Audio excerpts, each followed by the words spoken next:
All right, everybody, welcome into the high noon edition of Pugs and Company, heard every Monday through Friday at noon to about 2 o'clock, although a word on that in a moment. Also, we do a Pillow Talk edition. That show can be heard every Sunday evening at 10 p.m. through Thursday evenings at 10 p.m. We appreciate you checking out either one. And if, you want to, you can always go and visit the Pugs and Company page on Facebook to find all the old videos, or it's actually probably easier, at least it is for me in the way I do things, if you want to just go to the Pugs, is it Pugs? Just go to pugscast.com. That'll take you directly to our YouTube page. That's pugscast.com. Okay, so a little bit different show. We have some programming notes that I need to tell you about. Today is only going to be a 1 hour show, just a 1 hour show. We're going to be off the air at 10 o'clock. And in this first hour, we're just going to try and run through as many things as we can, get you all briefed up on what's happening today. Also, because it is the Columbus Day weekend, there will not be a show Sunday night, a Pillow Talk show Sunday night, as would normally be scheduled. And there will not be a show Monday, Columbus Day. I keep calling it Columbus Day. It is the holiday formerly known as Columbus Day. So the next live show after we do this 1 hour will be Monday evening, the 10 o'clock Pillow Talk edition. That'll be what we'll give you there on Monday night. Okay, so why? Hey, Pugs, why are you giving us, why are you cheating us today? Well, I don't know if I'm cheating you, really. You might actually hate the show, and this might be, maybe you're being forced at gunpoint to consume this media content. Then this hour show will probably be a reprieve for you as you head into the long holiday weekend. Well, I'll tell you why. And, I don't want to hear any of you people yelling at me about this. I don't want to hear anybody saying, oh, something's going on outside. What is that? Now, anyway, I got a White Sox game today at 1 o'clock. It's a playoff game. And I love you people, but I have watched every single inning of every single Chicago White Sox game this year. And although I love you all, I am certainly not going to miss any of the postseason simply because I got to do an hour show. And it's a holiday weekend, so, I got stuff to do. About that holiday weekend, we're going to talk a little bit about Columbus. I was hoping that we'd have the boys in here so that I could throw some of these things down, but I got some Columbus fun facts that might explain why many people believe that it should no longer be Columbus Day. And I don't know if it's been nationalized as Indigenous Peoples Day or not. But I know the Italians are still angry. Boy, the Italians are really holding on to that. So we'll get into that a little bit. Also on today's show, let's see, what else do we have? Oh, Matthew McConaughey is going on record talking all about his policies and whether or not he's going to run for governor here in Texas.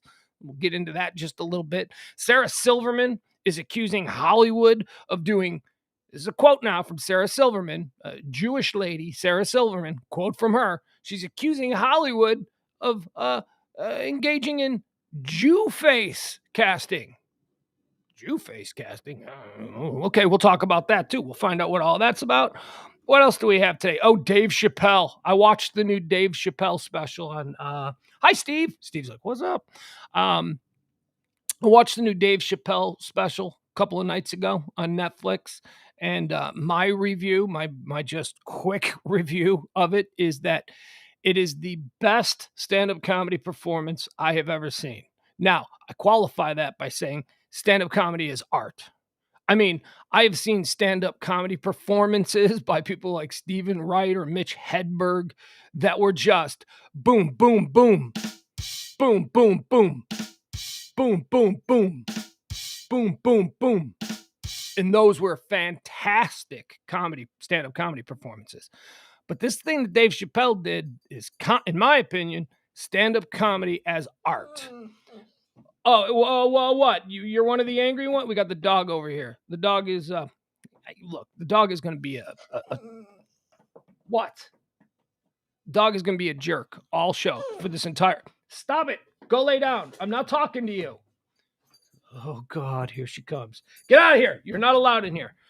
The problem is we've got people here at the One Percenter compound, and they're doing some foundation work. And this dog is kind of a jerk when strangers come rolling up. So the dog's got to stay with me over here in the guest house while the master of the house handles all, the business. That's why I'm doing the show alone here for a little bit. But the Dave Chappelle situation, we're going to talk about this a little bit as well. Dave Chappelle is, I think it's the greatest stand-up comedy as art performance I have ever seen. And I categorize that up there with Pryor on the Sunset Strip. Take your pick of the Bill Hicks specials that were released in the early 90s. Carlin on Campus, I think, is another one that's really good. No, or is it Seven Dirty Words? Anyway, again, you can just take your pick of any number. Carlin performances that you can say certainly exemplify stand-up comedy as art. But Dave Chappelle, the closer, is fearless. It's thought-provoking. It's provocative. And it's getting slammed by people who I honestly don't think watched it. I think there are people who heard about the content of Dave Chappelle's The Closer, but they either didn't watch it or they just don't get the point. It's just going way over their head and the Buckner ball between the legs. Because anybody who is, I would say, an honest broker who doesn't go in with any kind of agenda and watches what he says, I think you'll come away believing what I believe, which is that it is just truly stand-up comedy as art. So we're going to talk about that as well. A couple of things, though, to get started here. Hey, how about our moment of, we'll call it a moment of joy. And because we're doing a quicker show here today, it's got to be a quick moment of joy. So here, we'll just show you this one. This is today's moment of joy. An old man racking his nuts. Here we go.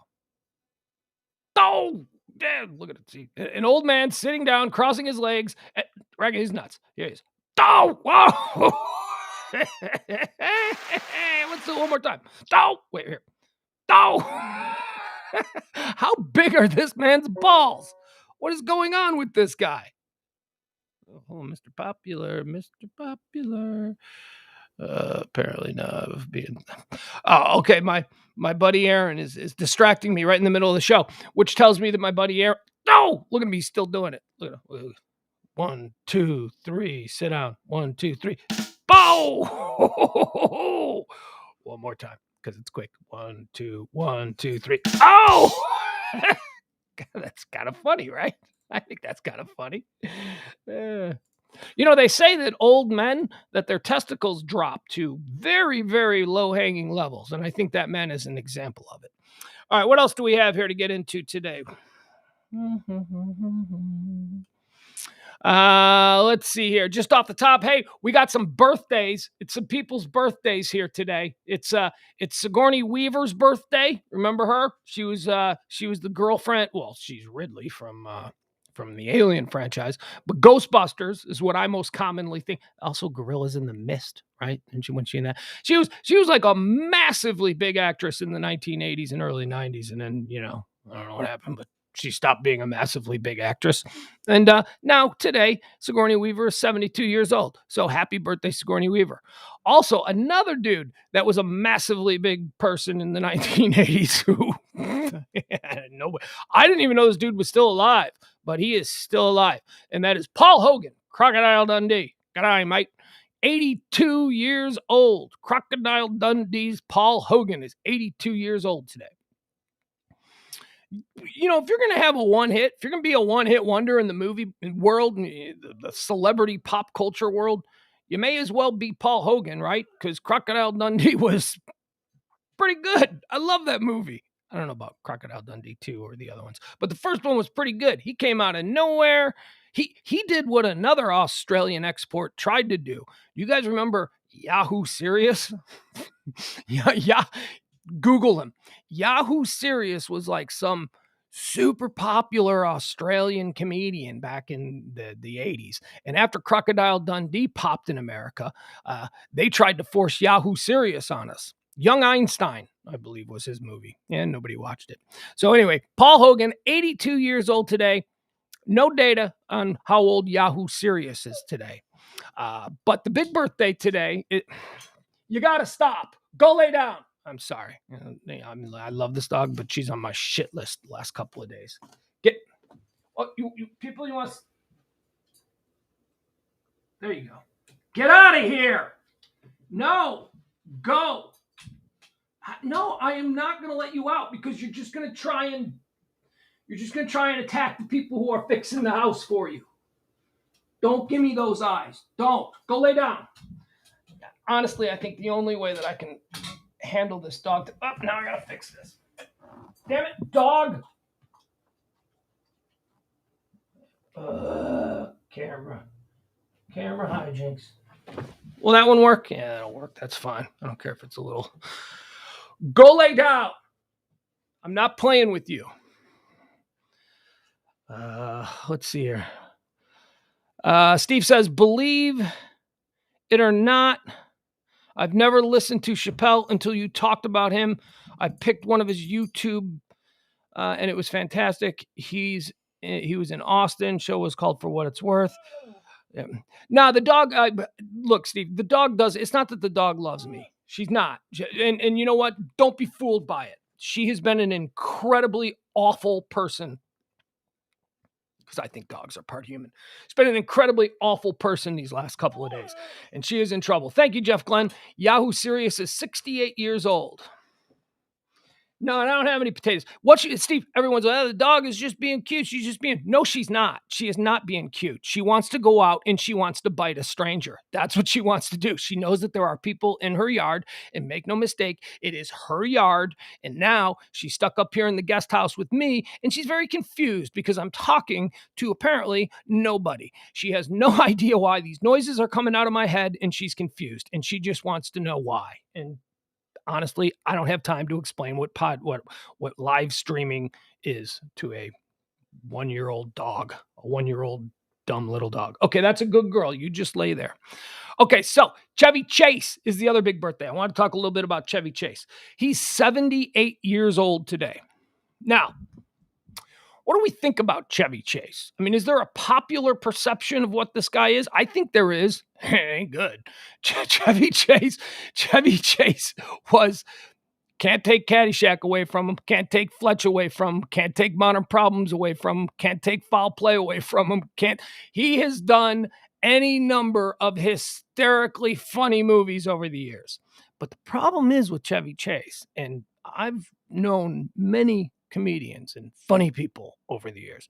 The problem with Chevy Chase, and it's not exclusive to him, is that a lot of these people that we really love, that are super funny and that always seem like, oh, that guy would be so great to be around, are awful.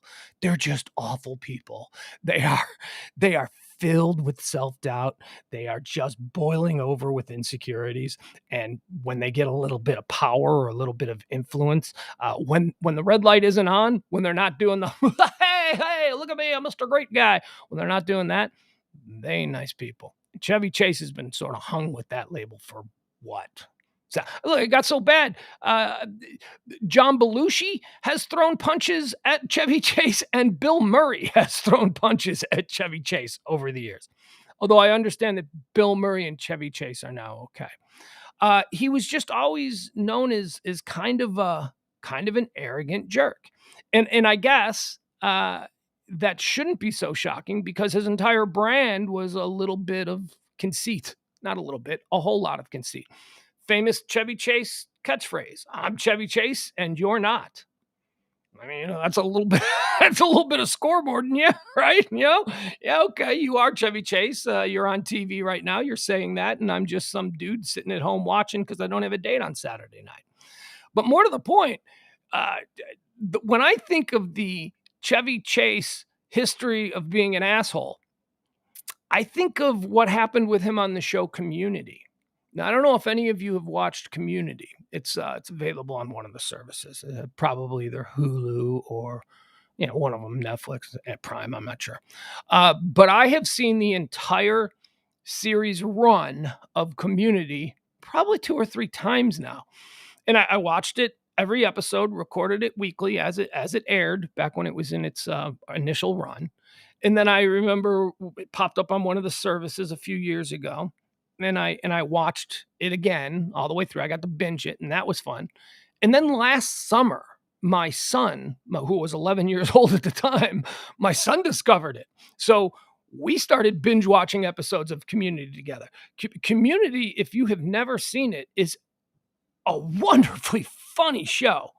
And it's about a community college. It's about a study group of kids. I wouldn't call them kids. They were grown adults. I mean, Joel McHale was the lead, and he was like 30 when he did this show. So, but it's about a group of people who attend a community college, and it's just about what life at a community college is like. What are you doing? Don't bite on that. No. Now she's chewing the desk. That all of this is. Come on, get out of here. Stop it. Go lay down. Go to bed. Go lay down. I'm sorry, folks. No! Ain't nobody want your nonsense. Oh, God, here she comes. Oh, she wants to do the show with me? Is that what happening? Well, now look at this. Now she... Okay. I'm talking about Chevy Chase. Do you know who Chevy Chase is? I'm Chevy Chase and you're not. Ew. Ugh. I hate when they get close to the lips with that tongue because I've seen that tongue chew on other dogs' poop. All right, get out of here. Look, who's that? Look. Hey, stupid. Look. Look right there. Look right there. Look, who's that? Oh. She's gonna. This is what I mean when we've talked about her in the past and we said that she is a ridiculous cuddle hound. She just, all she wants to do is, she's going to try and climb into this chair and sit on my lap while I do the show. All right, there you go, baby. But you can't do this right now, okay? You can't. You got to get out of here. Yes, people are complimenting you, but they don't know what a jerk you can be. Okay, that's enough. All right, you got to get down. I cannot encourage this. Yeah, look, I got a whole prepared thing on Chevy Chase, Dave Chappelle, Sarah Silverman saying Jew face casting. I got stuff to do. And Matthew McConaughey is probably going to run for governor. We're going to talk about that. Now lay down, okay, girl? Okay, you be a good... Oh, jeez. Oh, no. Oh, you got something to say now about Matthew McConaughey's gubernatorial run? She's back. Oh, James is here. Oh, my God. Thank God, James, for bailing me out. Holy shit. You see what's happening with me here? No, I don't. Is this like a Twitter thing or something? No. So we're having some work done here out at the 1%er compound. Some what do they call it? Foundation work. And so the yard is filled with like foundation guys. And that's why E isn't with me right now. But because our dog thinks the yard is hers and will tear apart anybody who comes into the yard, which on, one level is good because she's an amazing watchdog, and she's really fast and she's, but it's also not bad when friends come over for the first time, or it's bad. You know what I mean? It's like she thinks, what are you doing in my yard? This is my yard. This is my job. I'm a dog. I'm a hound. I'm a sporting dog. I guess she's a sporting dog, but she's got to have like a duty. She's got to so her sport is killing anything that wanders into her yard. And that includes birds, rabbits, squirrels, pool guys, landscape. So this means you're stuck doing the show by yourself? I'm stuck doing the show by myself because he's got to handle the project that's going on here. But because of the project, Why don't you like doing that? You can do it. Do a show by yourself. Oh, yeah, I can. I thought I was going to do a show by myself here, but then you popped in. So it's, it's nice to see you. But you popped in at the moment when the dog, who has to stay with me because there are people on the property, decided that she wanted to climb up in the chair with me, and she's whining and she's just being awful. So you bailed me out in the middle of that. I appreciate it. Hey, I got a question for you. I was just talking about birthdays today. Yeah, you got any hot takes on Paul Hogan or Sigourney Weaver before we move on? Paul Hogan is 82 years old today. Crocodile Dundee, and Sigourney Weaver, of course, Ridley from the Alien movies and from Ghostbusters. Any hot takes on those two? Sigourney Weaver's favorite role was Ghostbusters for me, right? Yeah. Was she the gatekeeper or the keymaster or whatever? I don't remember. No, she was the hot girl who lived across the hall from Rick Moranis. But Bill Murray had like a love interest with her. Yeah. So no hot takes. They're whatever.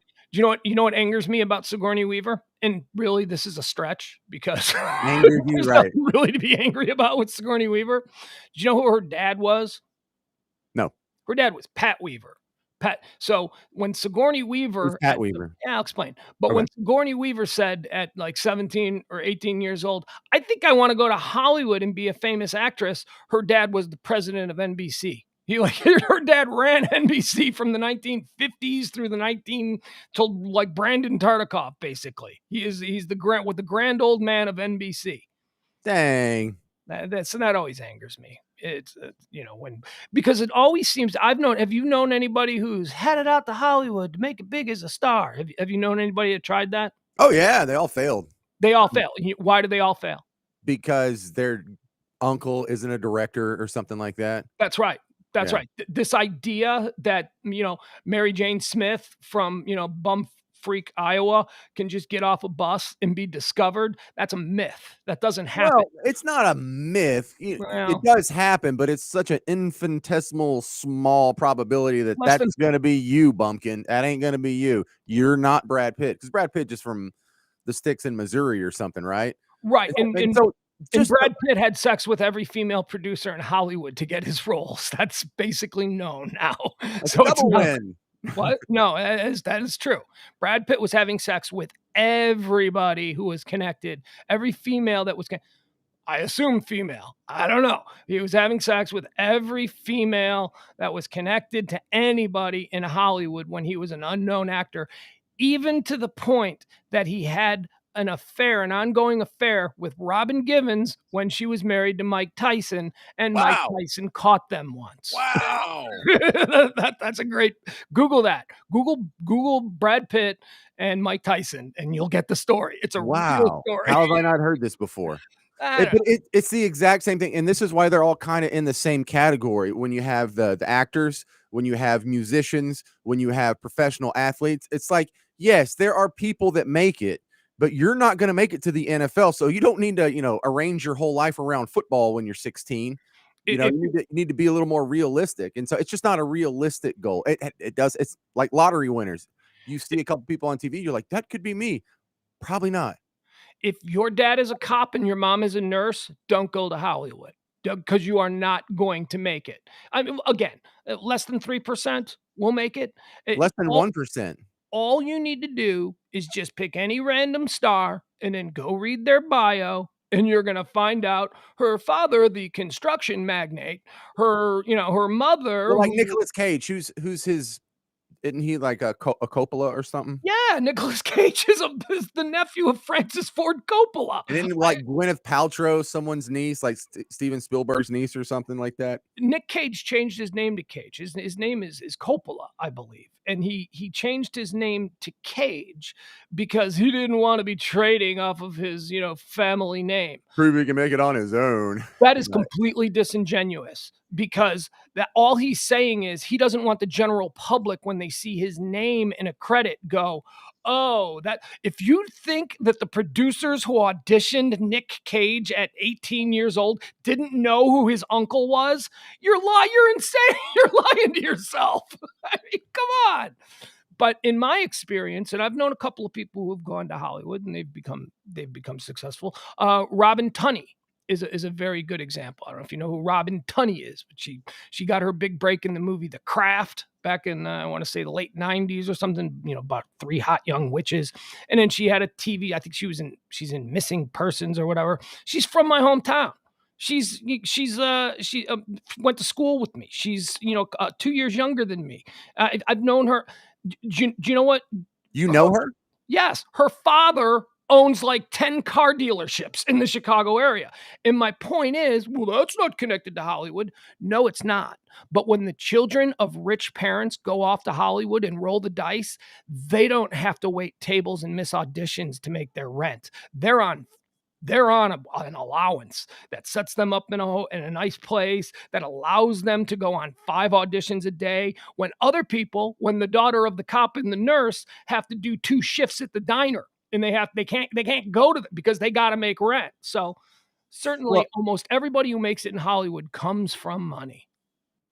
Yeah, and you have to have the nice car and the nice clothes to go to the nice parties where the nice people are hanging out, or you're going to be hanging out with people like Pugs and Parker. Right, right. You can't go to the trendy clubs and rub elbows with the agents that you need to meet if you're working shifts at the diner. Yeah, That's father. or if you have Pug's wardrobe, you can't pull that off. So that's my point on Sigourney Weaver. Her dad was the president of NBC. I Well, what wonder how about she Paul did her. Hogan? Does he have some sort of familial connection? He's just Australian. No, that was an anomaly. He's not even a Hollywood star. All he did was a movie that was made in Australia. It's not like he went on to become Robert De Niro. Did he do anything besides Crocodile Dundee? He certainly did, right? Yeah, well, he's an icon in Australia. He's a very popular guy. He started out on television commercials. The character of Crocodile Dundee was a commercial in Australia for Australian tourism. For come to Sydney or whatever, and he played this caricature of what an Australian outback guy would be. And somebody went, "Hey, he does that character pretty good. Let's make a movie." And they made a movie, Crocodile Dundee, and surprise, surprise, became a big hit in Australia. And Hollywood said, "Hey, let's bring that over here." Surprise, surprise, became a big hit here. And that's how you have Paul Hogan. But he never did anything else. Okay, so he did Crocodile Dundee in 1986, Crocodile Dundee 2 in 1988. There And you he go. did some, I remember some of these other movies. Almost an Angel. You remember that one? Yeah. Yeah, Lightning Jack, Flipper. Bomb. Ooh, Well, I don't know if Flipper was a bomb, but certainly not. right. Okay, and then 2001, Crocodile Dundee in Los Angeles. I didn't even know that existed till right now. Probably straight to video. And then in 2020, a very excellent Mr. Dundee, which is the fourth in the Crocodile Dundee series. But listen who's in it. Paul Hogan, Mhm. Chevy Chase, John Cleese, Hold that thought. Uh-huh. Olivia Newton-John, Uh-huh. and I don't know this last one, Carrie Armstrong.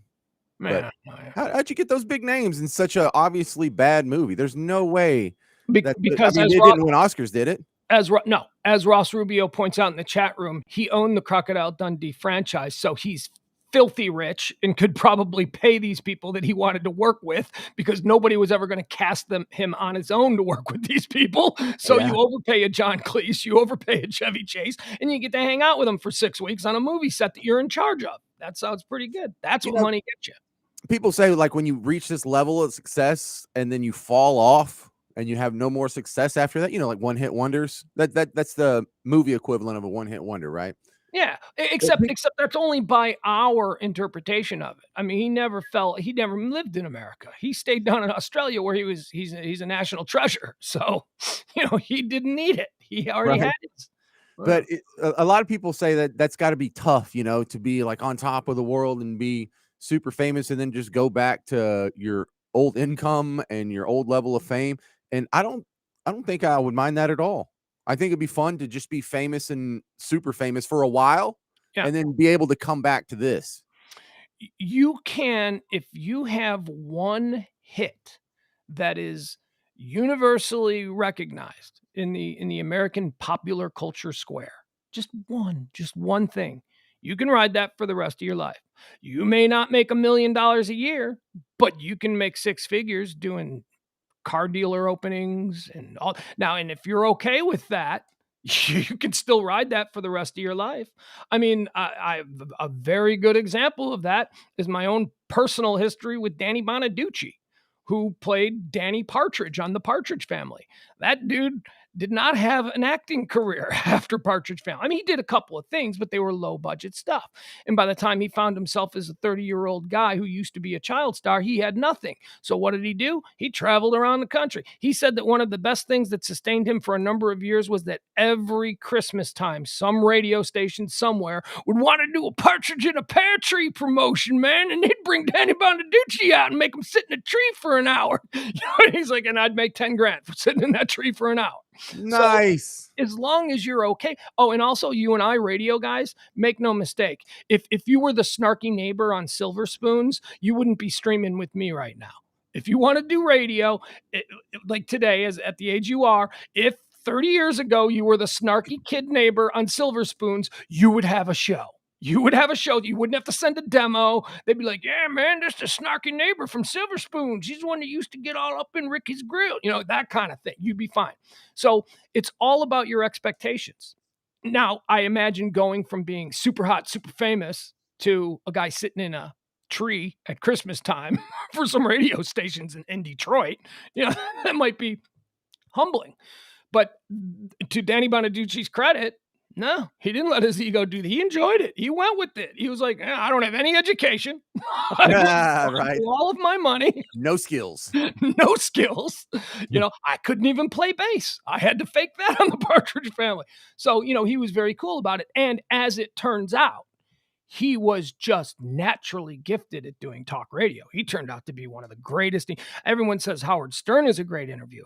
I think you need to listen to some Danny Bonaducci stuff. That guy could interview anybody. And because of who he was, everybody he interviewed felt comfortable with him because everybody watched him as a kid. Wait. Tom says the snarky Silver Spoon's neighbor is Jason Bateman. That's right.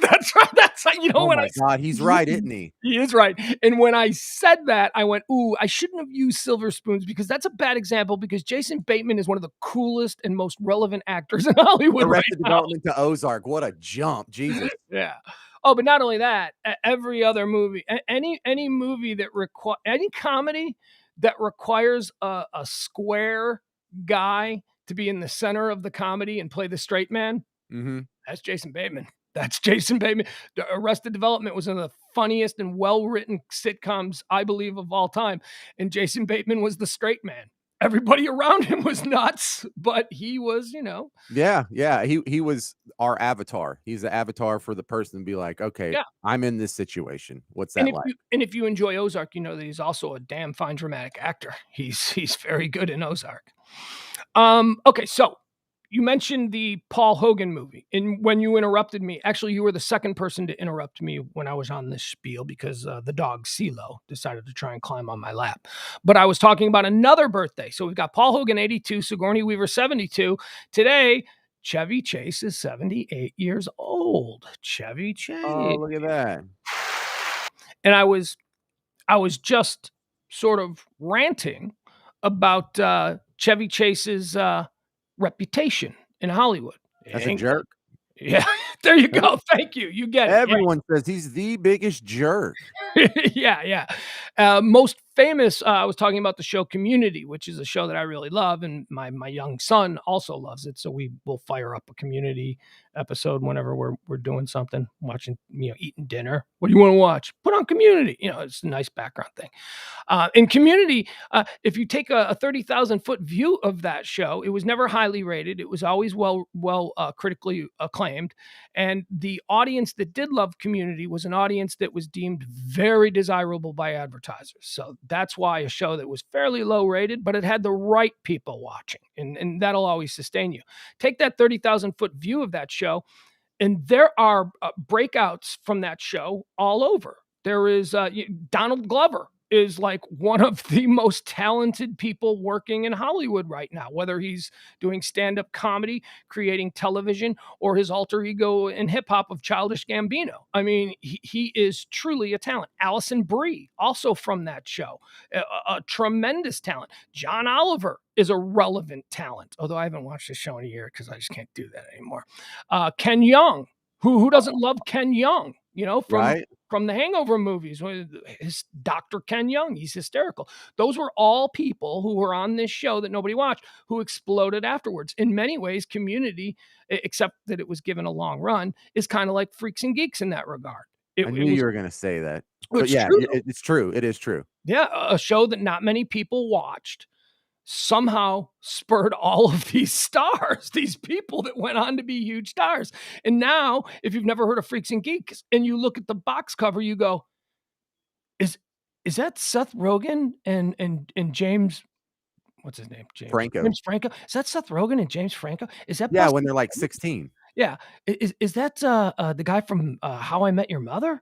Is that, so I mean, there's a whole lot of thing there. But Chevy Chase was on the show Community, and he absolutely hated it. He was cast in Community. It was a bit of a comeback role for him. And so he took it. And, I'm Chevy Chase. I don't do situation comedies, but he was convinced to do it. And all he did the entire time that he inhabited the role of Pierce on Community was be a dick. I mean, he was the comedy god. Who were these kids that had no stripes in the business? Why was he getting less screen time than Joel McHale? You know what I mean? It was all of that kind of stuff. And it famously came to a boil at a Christmas party for the cast of Community when Dan Harmon, who's who's a tremendously gifted writer, in my opinion, Dan Harmon played a voicemail that Chevy Chase had left him, and it was blistering. It was, "You fat son of a bitch, you." Well, you know Why what? is he Maybe such a dick? you want to hear it? Yeah, well, why not Why hear is he it? such a dick? Yeah, all you got to do is Google Chevy Chase voicemail. And the problem with this is, all right, now let's pull that up. Okay. The problem with the Chevy Chase voicemail is I was listening to it earlier because I wanted to do it, and now I've just decided on the fly that we're gonna do it. Is that the quality is a little rough? Like it's not great quality. Oh no, let's not do that. Let's make sure we bring this up. But yeah, okay. So this is an example of the dickiness of Chevy Chase. All right, let's give this a listen. Here we go. Happy birthday, Chevy Chase, you a-hole. Here we go. Not nice. All right. All right. And dismiss. And make it bigger. And let's play it. He said, he walked out. This is Dan Harmon said, setting it. Text message said, your comments are unnecessary, hurtful. I said, you, you breached your contract, you're asshole. It's good that you left. And then this happened, what, a day later or? That night. That night, okay. After what I'm guessing is 2 bottles of Beaujolais? Ladies and gentlemen, Chevy Chase. I'll be ready to take your medicine, you fat. You didn't give us a script to begin with, so nobody knew what the would go on the week during the week. Second of all, your goddamn bad writing shit, sicko. Script was an abomination, and your writing is getting worse and worse, so suck my cock. I don't get talked to like that by anybody, certainly not in front of my wife and daughter. All right, just again, to reiterate the situation, this is a Christmas party for the cast of Community that Chevy Chase refused to go to, and Dan Harmon is playing this for the crew and the staff, and that's what you're hearing. And also, remember, this is Chevy Chase talking to his boss. You goddamn alcoholic fat shit. You're gonna live to be about 57 if you're lucky the way you eat. I got nothing to say to you except you can suck my that's there, and I'll even play that for everybody around you who agrees with you that I should say you in front of all of those people, and me and my family. You think that's the right way to behave? If you were here right now, I'd kick your teeth out. I doubt that. You're nothing to me. You're a billion of who I've worked with before. You're not funny. You're okay.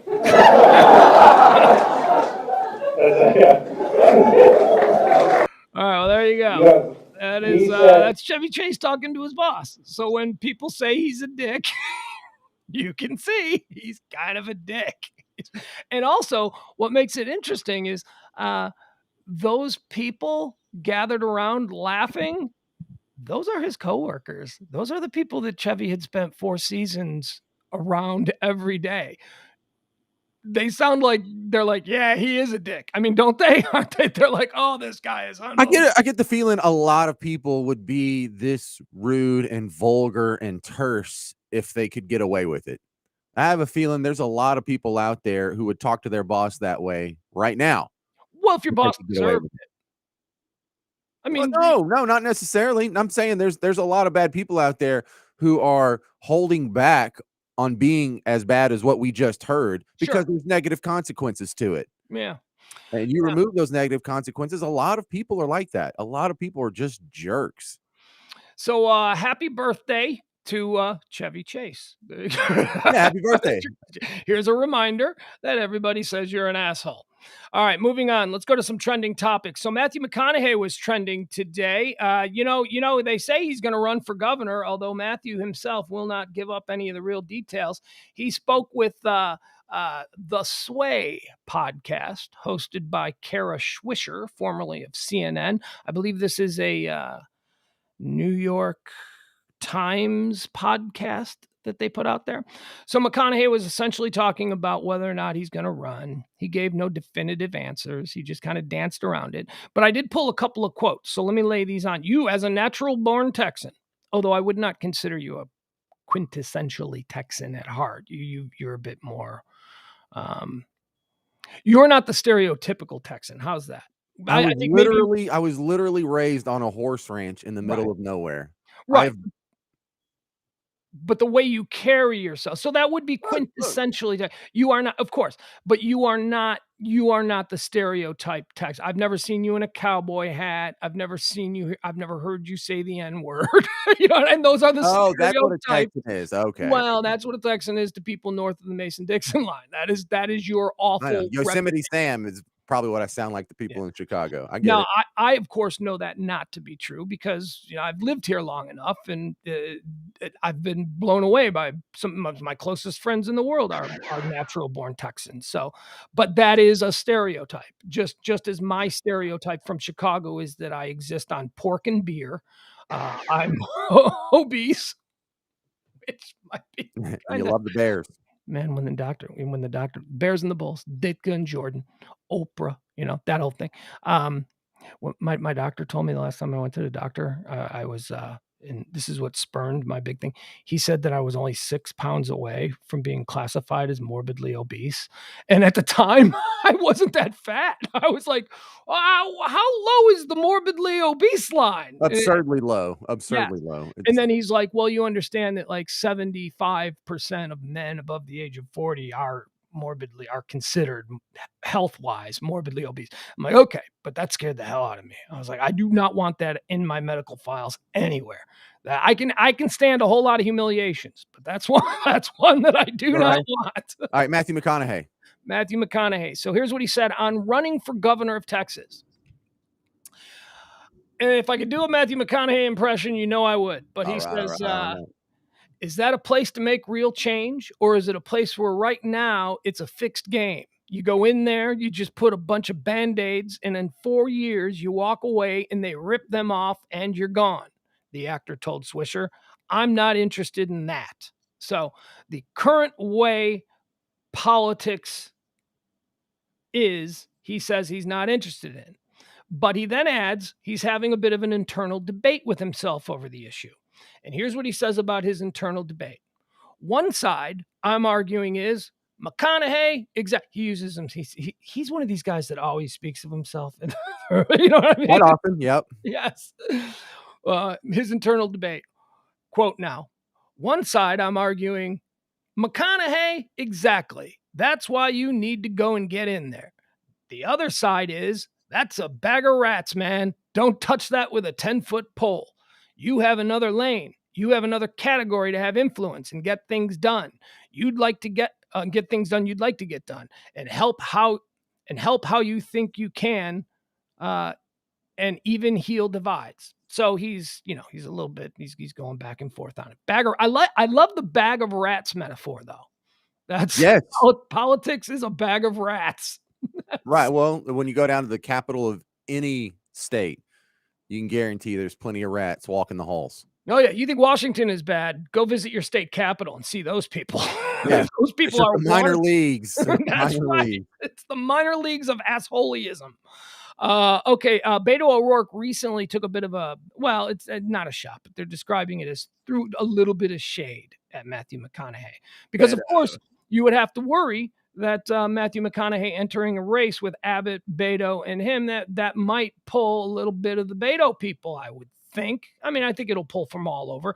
There are people that'll just vote for him because he's a Texan and they love him and he goes to UT and he's on the sideline. You know what I mean? He's got that whole thing going. So, but Beto threw a little shade at him and he was asked, what's going on with you and Beto? And here's what McConaughey says about Beto O'Rourke. When asked about the El Paso congressman and potential opponent Beto O'Rourke recently throwing some shade at McConaughey for his ambiguous politics, the actor said, coming from Beto, I don't take that as shade. He called me a good man. I say he's a good man. He believes in what he's selling and his heart is in the right place. And he's got the right compassion that a liberal-sided politician needs. So there you go. He's not going to engage in the politics of, you say this, I say that, and now we're fighting for attention. I was actually kind of impressed by that. I mean, he sounds like if he's got a vote, though, sounds like he might vote for Beto against Abbott. Governor Wooderson doesn't sound bad, though. That might be okay. No. Yeah. I mean, was Schwarzenegger that bad? I mean, I know Ventura was. I know that they eventually went, you got to go, wrestler boy. But, Well, it happens more often than you would think in common sense, that's the venue from which Reagan came from. And then, Sonny Bono became a congressman, and he wasn't a bad congressman. He didn't get caught up in scandals or embarrass himself, or he wasn't there long. He went on a ski trip and never came back. It's not like he was a long-standing, you had Gopher from the Love Boat was in well, there's no reason from what we saw to think that if he had made it another 10, 12 years in Congress that he would have be clowned himself. Yeah, I don't know. Yeah, right. Who knows? You're right, though. I mean, there have been a lot of these people who have been elected over the years to lesser, things than governor of one of the best states in the country.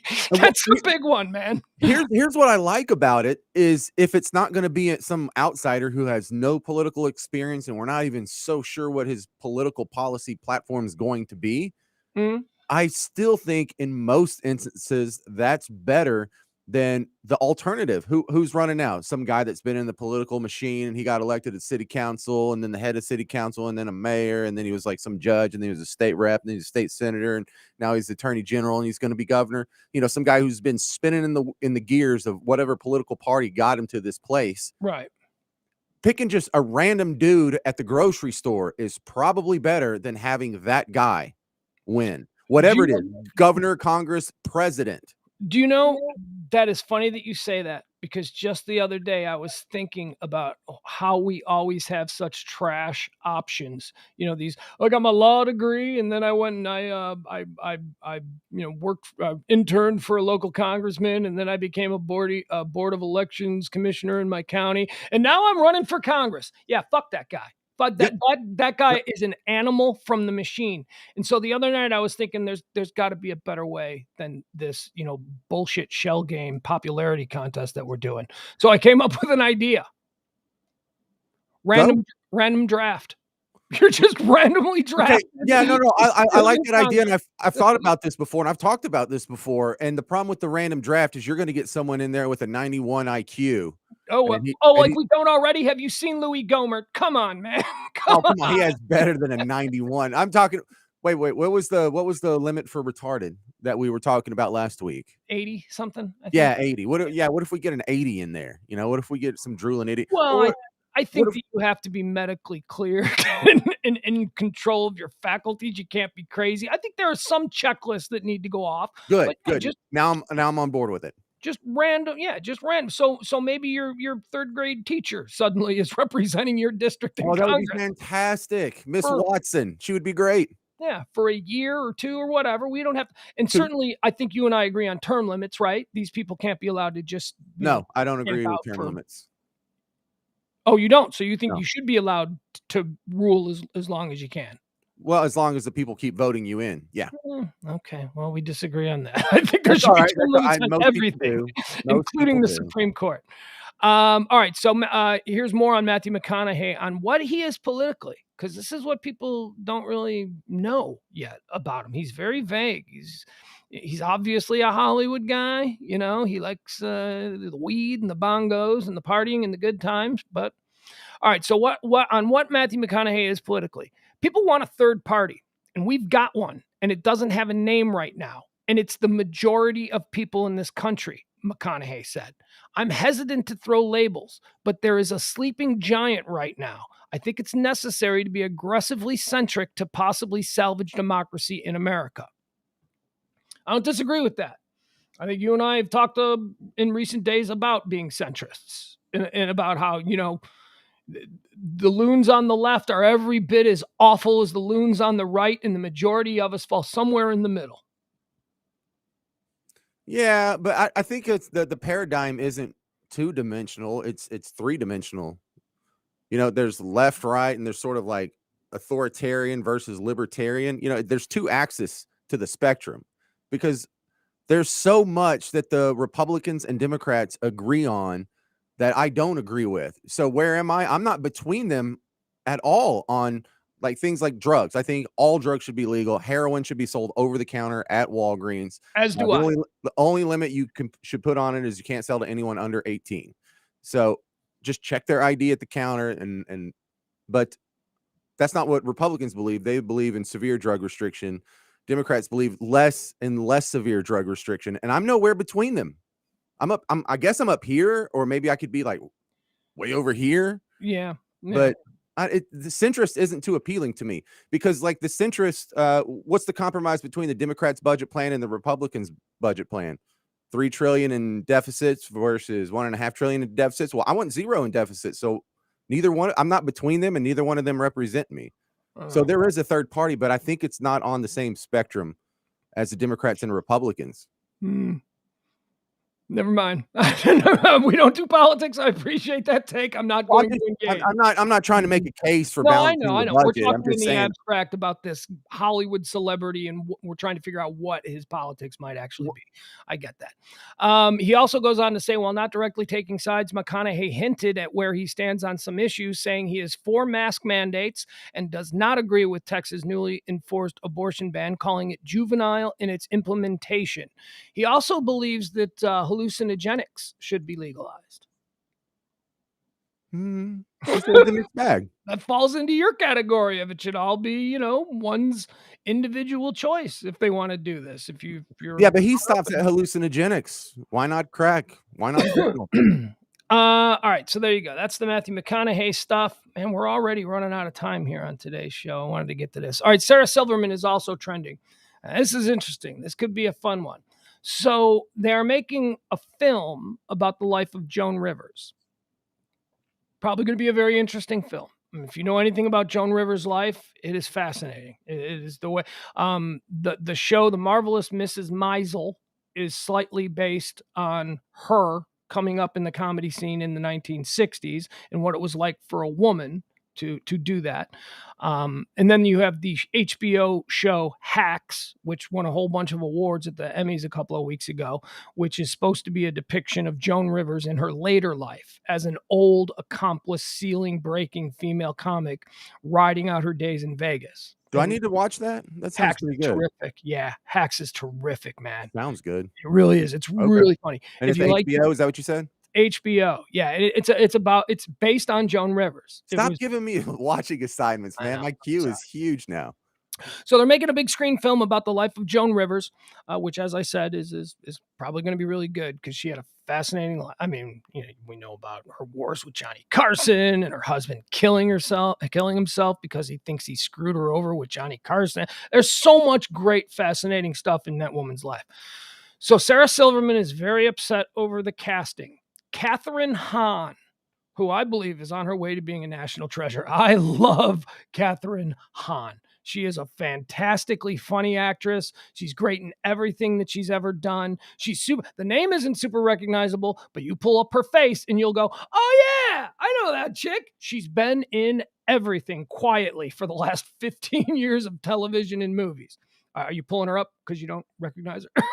Oh, yes. I love her. She's in my favorite meme where she's winking when she was in WandaVision. Right. She was, I loved WandaVision, and she was the second best thing in WandaVision. She was the surprise in WandaVision where you go, oh my God, that character is brilliant. And so good, she's actually gotten her own WandaVision spinoff as the character from WandaVision. She should. She's the best in that. She is fantastic, but here's the problem. She's playing Joan Rivers and she's Catholic. And Sarah, that. Right? When I think of Joan Rivers, I don't think Jewish comedian. I think one of the legendary female comedians of all time. I don't even consider her faith or the way she was raised or her ethnicity. She's Joan freaking Rivers. Well, if you'd asked me like a minute ago, is Joan Rivers Jewish? I'd be like, I don't know, probably. Like, I don't even know. I think so. I don't know. Yeah. I think I've heard about something Jewish related to her before, but I don't know. Probably because I think it was illegal to be a comedian in America before 1970 if you weren't Jewish. I think weren't they all Jewish back then? Wasn't that a law? I believe the Supreme Court overturned that. Okay, so they're making a big screen movie about Joan Rivers' life, and the wonderful Kathryn Hahn has been cast to play Joan Rivers, which I personally think is obvious casting. I mean, that's just so perfect. That just to me seems perfect. Sarah Silverman does not think so. Sarah Silverman is very upset over this casting, and she went on a rant on a podcast she was recently on, where she described this as Hollywood once again engaging in Jew face casting. Stop it! Yep, that's. Are you playing this? I gotta hear it.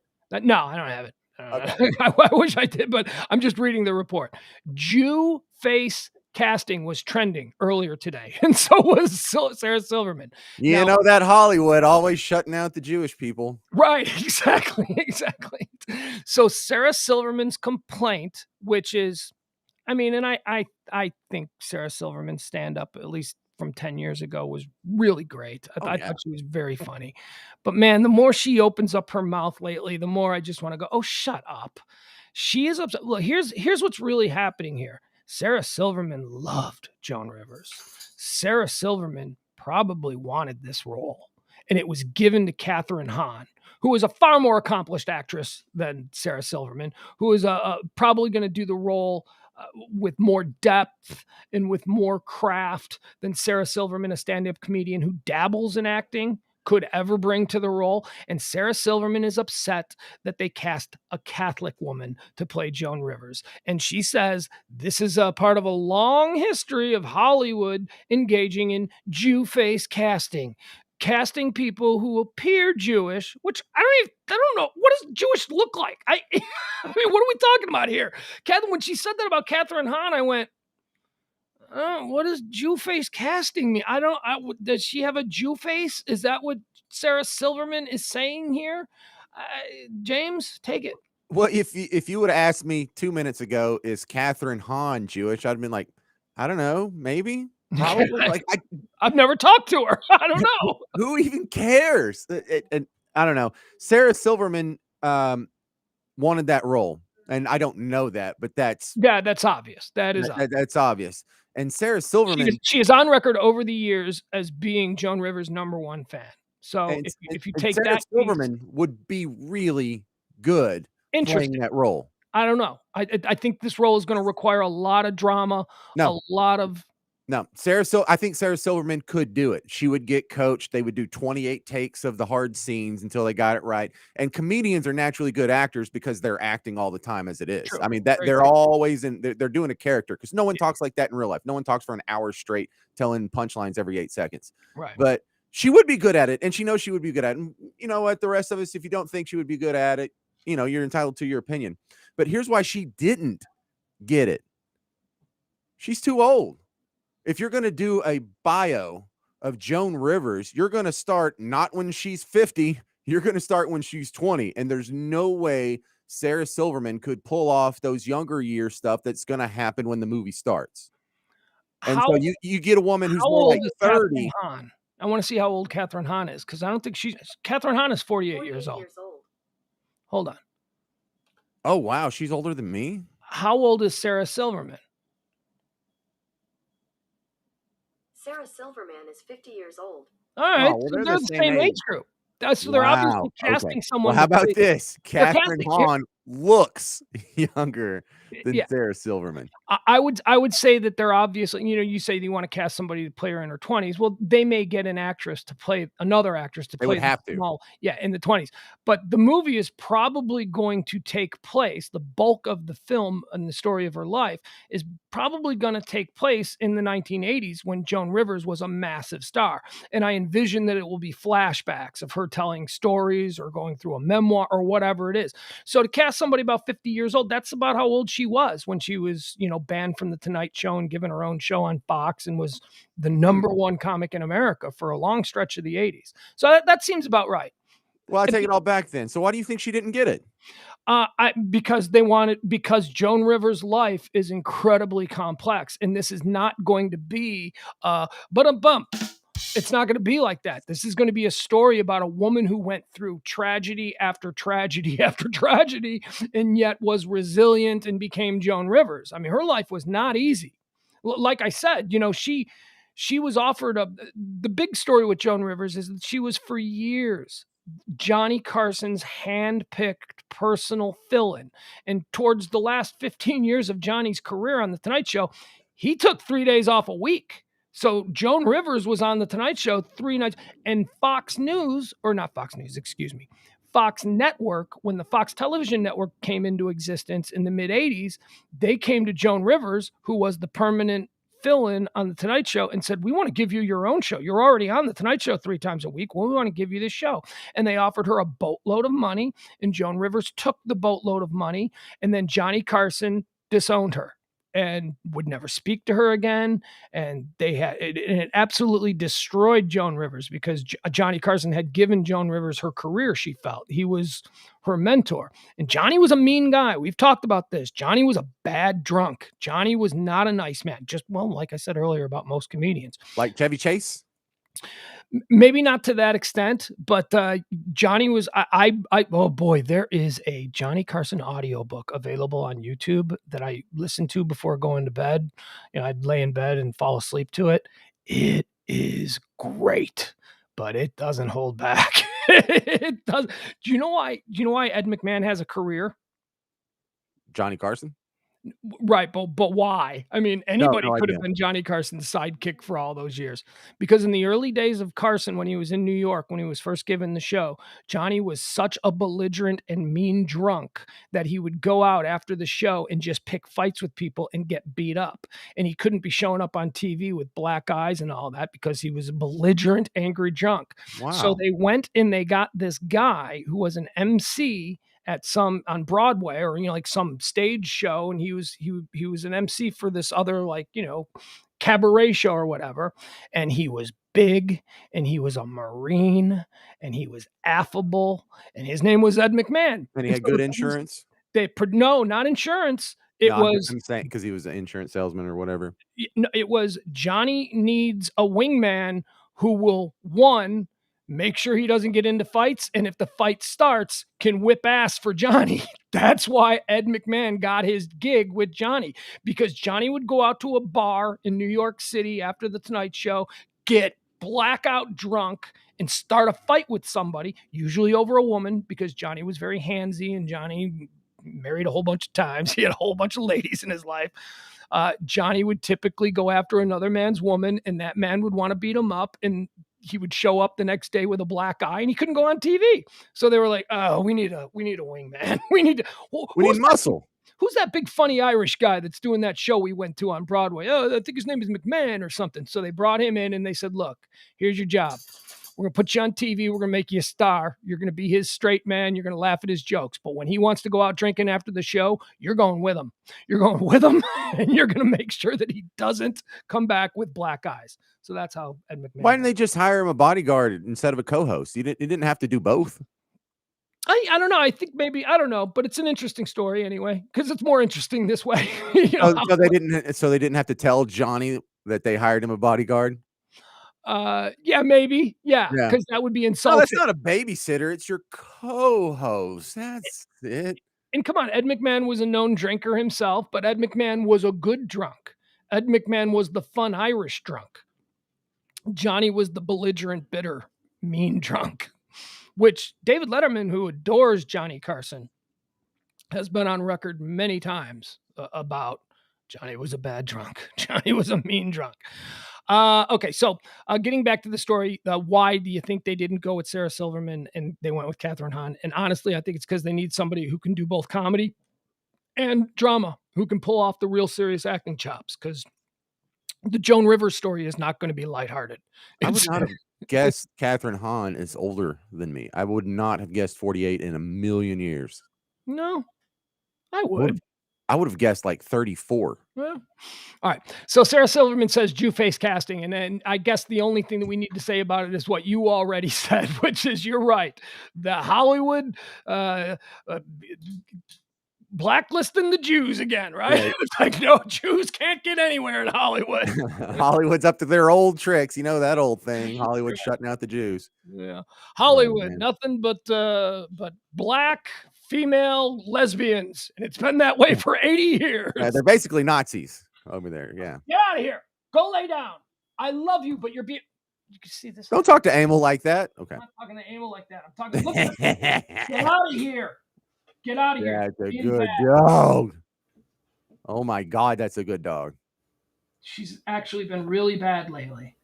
Yeah, I'm talking about. Guilty face, dog. I don't even know if this is gonna work now. Yeah, look, I see. Okay, that's not the way it needs to be. A little higher. To the right. I'll fix it. I'll get it. That's it. It's going to have to be that way. It's like I'm on a slant now, but whatever. It's just going to have to be that way. All right, so that's why Sarah Silverman is trending. Again, we're going to wrap up the show here in the next couple of minutes. The one other thing that was trending is Dave Chappelle is trending. And I watched it last night. Well, give me your reviews of Dave Chappelle's stand-up comedy as art, which is how I described it. Well, my preview of it was spot on. Let me break my arm, patting my back so hard.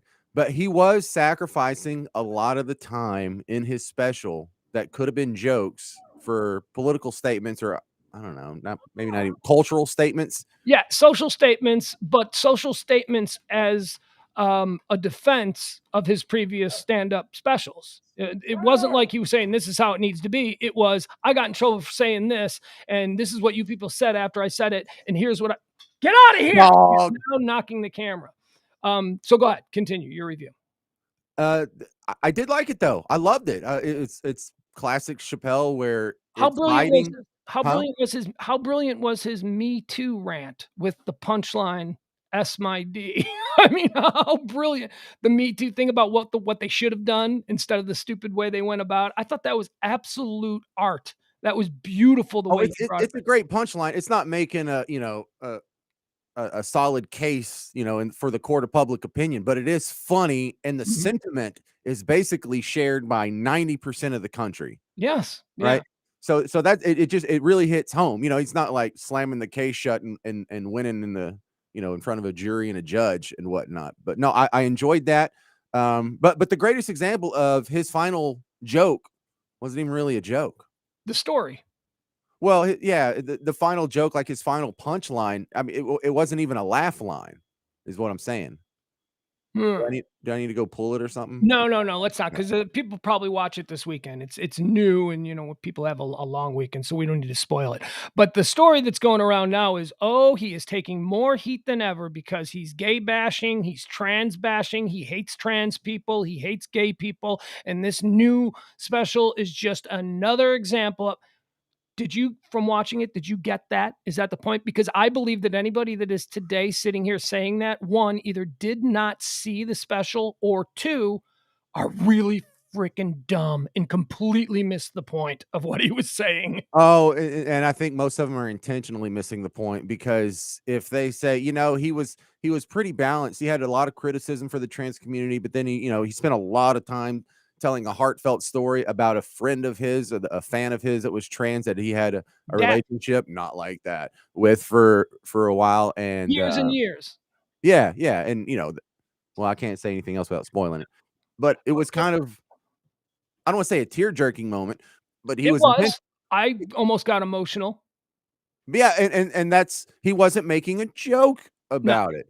He was showing the utmost of respect for this individual who happens to be trans. Right. But the thing that is consistent is, you don't love everything about every community or everyone in any community. It's going to have some bad people in it, and it's going to have some things that might be faults or places of criticism that might be valid. And even if they're not valid, you should be allowed to at least ask, or point out some things that bother you, and maybe someone can explain it to you, or you can agree to disagree.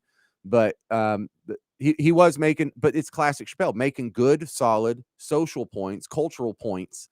And it really felt like he was sort of continuing the storyline from the last 2 or 3 specials that he did, which I liked, because it's almost like watching a Star Trek franchise, where it's really just kind of the same storyline that continued through 5 specials. I thought it was magnificence in the form of storytelling, but not so much, hey, did you hear about? And then another thing. And then I went, it was more, I was mesmerized by the storytelling and his ability, his use of the pregnant pause, his use of the, he was just such a master up on that stage that I'm just like, this is freaking art. This isn't some guy tonight, the middle act, who's really good at the improv. This is some other level kind of use of this platform, of this medium, which, I guess you need to knock that off. She's about to chew through the wires that connect us. So if we go off the air, but also I would say this, that the people that are saying, for instance, I clicked on one story and it was a news article, and the much poorly received Dave Chappelle special. Here's why it's the worst thing ever, right? And the headline is like poorly received. And then you go over to Rotten Tomatoes and it's got a 98% rating. I'm like, poorly received? Yeah, there was a 100% of the people loving it. What? yeah, the NPR article on it does not even sound like they watched it. That's now what that now that I've seen it. that is the article that I'm actually citing here. That's the article that I Oh, read this okay. morning, the NPR article. And it says, it has a headline that says that it's basically been poorly received, and it hasn't. It's been poorly received by the people in these communities who are in the business. They turn grievance into commerce. If all of a sudden the world woke up tomorrow and decided, you know what, we're going to change our ways. We're going to totally embrace the LGBTQ community, and trans people are just like, if that happened, those people would be out of a job. So it is in their best interest to keep stoking this bullshit. And it's why I say they either didn't watch the special and just knew that they were going to have to come and take this point of view, or they're really dumb. And his point totally went like the ball through Bill Buckner's legs. Well, the dangerous part about Dave Chappelle to that movement is the people who are already anti-LGBT, he's not changing any of their opinions. He's softening up this ground that, you're kind of deferential and sympathetic to the cause. You just notice there's some weird inconsistencies about it. And hearing Dave Chappelle go through what I don't want to spoil the jokes. Yeah. Hearing Dave Chappelle just gives you a little more backup to kind of question, like, there are some weird parts about this. There is some inconsistencies, and there's not a whole lot of public criticism that's allowed that won't get you in trouble, but they can't stop Dave Chappelle. And so that he's sort of breaking through their firewall, and that's what scares them, is the people he's possibly kind of converting or emboldening. I don't know which one. That's going to be a spectrum, but that's what they're worried about, is his criticism actually holds a lot of weight with the American public. Yes, because he is influential, because he resonates with a lot of people, and I am one of those people. Well, it's a lot stronger if he says it than if Larry the Cable Guy says it. His audience is already on board, but Dave Chappelle's converting people. Yes, yeah, exactly. And it's it's this idea, and you brought it up very well, that somehow minority status 100% of the time equates with righteousness. And that is just simply not true. You can be a handicapped person, paralyzed from the neck down, and still be an asshole. You can be a trans person who has endured all the difficulties that trans people have throughout their life and still be a complete dick.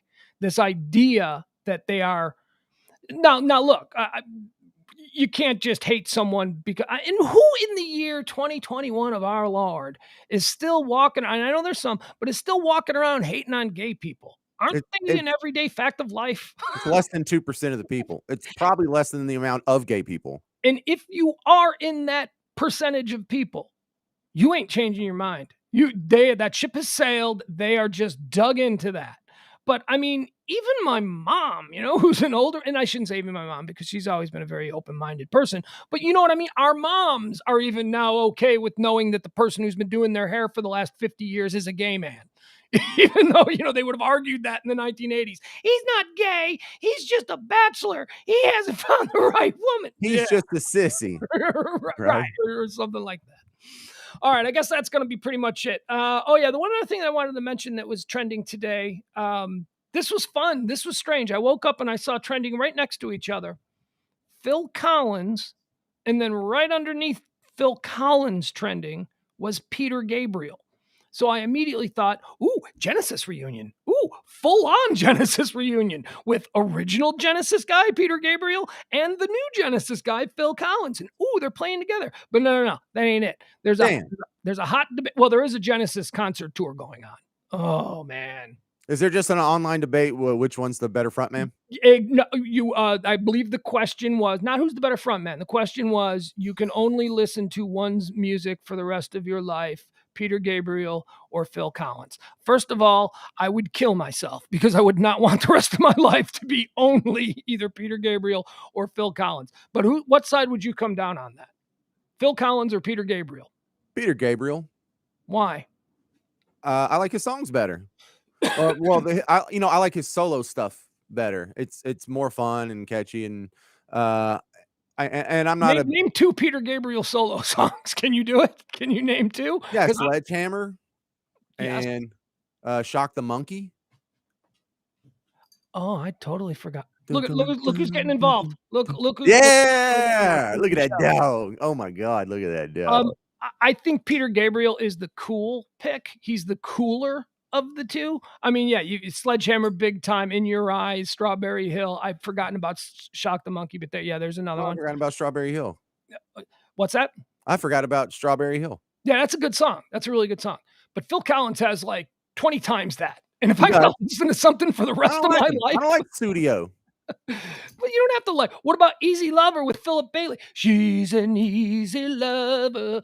I can feel it calling in the dun, dun, dun, dun, dun, dun, dun. Come on. I mean, if I got to, well, yes, but again, you got to listen to it for the rest of your life. This isn't about who you like, who you'd rather have drinks with.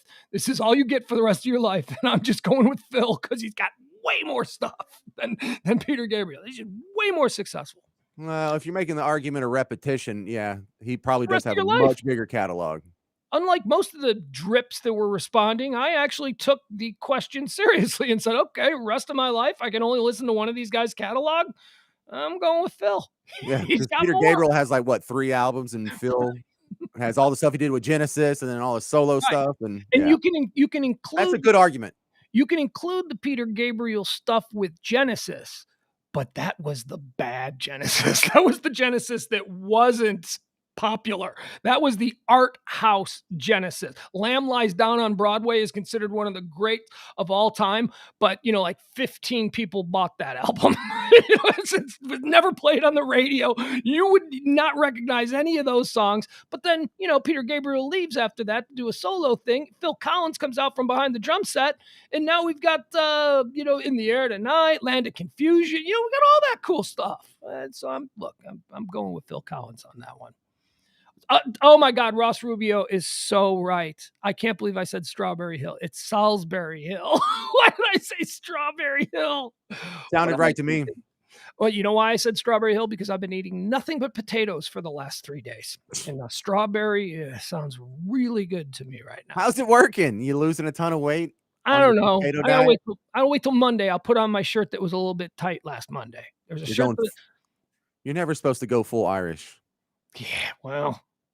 Look at this guy. Jameson and potatoes. You're living on Jameson and potatoes. All right, that's it, folks. We're doing a short show today, so we're going to wrap it up. We were only supposed to go to 1 o'clock, but it's always nice to have James Parker joining us here.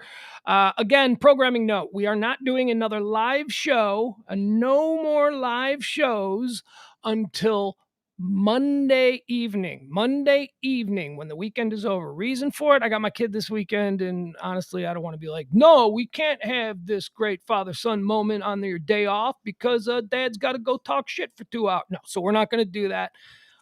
Freeing up my time to hang out with my kid. I'm a weekend dad. Sorry, them's the rules. All right, everybody, have a great weekend, and we'll rally back here at 10 o'clock on Monday evening. Thank you to James Parker. Thank you to the dog, who is now what? The dog is going, come here, C. Come here. Oh, now she won't come. Now she is not. Now she wants nothing to do. Now she's just, come here. Oh, you want to come say bye? Come on. Say goodbye, everybody. Come on up. Nope, not that way. That's not how you go. All right, this isn't going to work. I thought maybe she'd want to say goodbye. Thank you, folks. We'll see you on Monday night at 10 o'clock for the Pillow Talk edition of Pugs and Company on the Radio Misfits